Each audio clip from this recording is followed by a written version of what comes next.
नमस्कार विद्यार्थी मित्रांनो, मी संतोष बोटेवार आपल्या सर्वांचं स्वागत करतो विद्या कोचिंग क्लासेसमध्ये. तर आजचा विषय आपला 4थी आणि 7वीचा निकाल कधी लागेल त्याच्याबद्दल आपण अपडेट्स घेऊ. आपला मागचा व्हिडिओ जो होता तो जवळजवळ 15 दिवसाच्या आधी होता. कमेंट बॉक्समध्ये फार मेसेज येतात की सर काय अपडेट्स आहेत का, कारण काही अपडेट्स आलेले नव्हते. मागे मी सांगितलं होतं तुम्हाला की दुसऱ्या किंवा तिसऱ्या आठवड्यात हा निकाल लागणार आहे, कारण मी स्वतः कॉल करून शिक्षण परिषदेला तसं विचारलं होतं. परंतु अजूनही आज हा तिसरा आठवडा आहे आपला जुलैमधला. तर अपेक्षा धरू की ह्या आठवड्यामध्ये निकाल लागेल.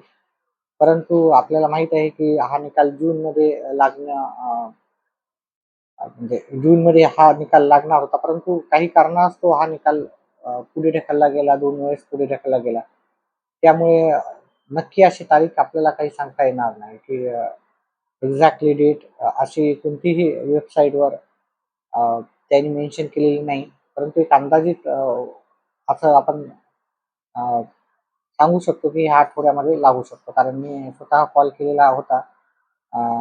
तेव्हा दुसऱ्या किंवा तिसऱ्या आठवड्यात जुलैच्या लागणार असं त्यांनी सांगितलं होतं. त्यामुळे ह्या आठवड्यातच हा निकाल लागण्याची दाट शक्यता आहे. आपल्या जे पण 4थीचे विद्यार्थी होते ते आता बहुतेक 5वीला गेले असतील, आणि 5वीला आपल्याला माहिती आहे की नवोदयची परीक्षा ही 28 नोव्हेंबर 2026लाच राहणार आहे. म्हणजे आपल्याकडे आता फक्त 4.5 महिन्याचा कालावधी आहे, किंवा त्याच्यापेक्षा कमी म्हणला तरी चालेल. तर ह्या निकालाची प्रतीक्षा तर आपल्याला आहे, परंतु आपण आपल्या अभ्यासामध्ये नक्कीच अभ्यासाकडे लक्ष द्यावे, कारण नवोदय ही परीक्षा फार महत्वाची परीक्षा असते. त्याचप्रमाणे नवोदयच्या मुलांनी एवढी पण गोष्ट लक्षात ठेवायची की बाबा अभ्यासक्रम आपला बदललेला आहे. स्पेशली पहा, भाषा आणि गणित विषयाचा अभ्यास जशाला तसा आहे. त्याच्यामुळे जे जुने पुस्तक आहे त्याच्यातला गणित किंवा मराठी भाषा उतारे जे आहेत ते तुम्ही करू शकता अभ्यासाचा. परंतु मानसिक क्षमता चाचणीचा जो जो भाग वगळलेला आहे तो आपण अभ्यासायचा नाही, एवढं लक्षात ठेवा. तो भाग वगळून तुम्हाला अभ्यास चालू ठेवायचा आहे.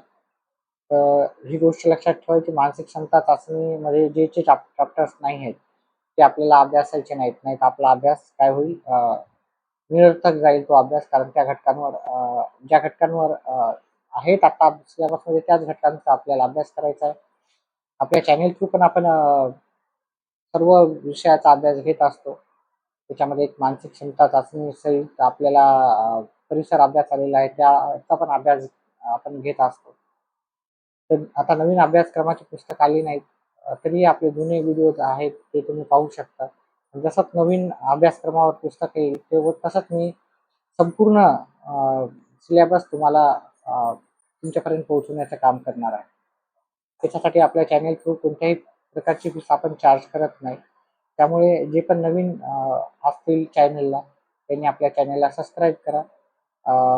स्कॉलरशिप निकालाच्या बाबतीत वाट पाहूच, परंतु आपला अभ्यासामध्ये कुठेही व्यत्यय ठेवू नका. तुम्हाला जर असं ऑफिशियली माहीत असेल की बाबा निकालाची तारीख काय आहे, तर नक्कीच कमेंट बॉक्समध्ये टाका. आणि आपल्याला मिळालेले स्कॉलरशिपचे मार्कही तुम्ही कमेंट बॉक्समध्ये टाकू शकता. सध्या ह्या व्हिडिओमध्ये एवढं, जसंच अपडेट्स येईल निकालाबद्दल मी नक्कीच तुमच्यापर्यंत पोहोचवण्याचा प्रयत्न करेन.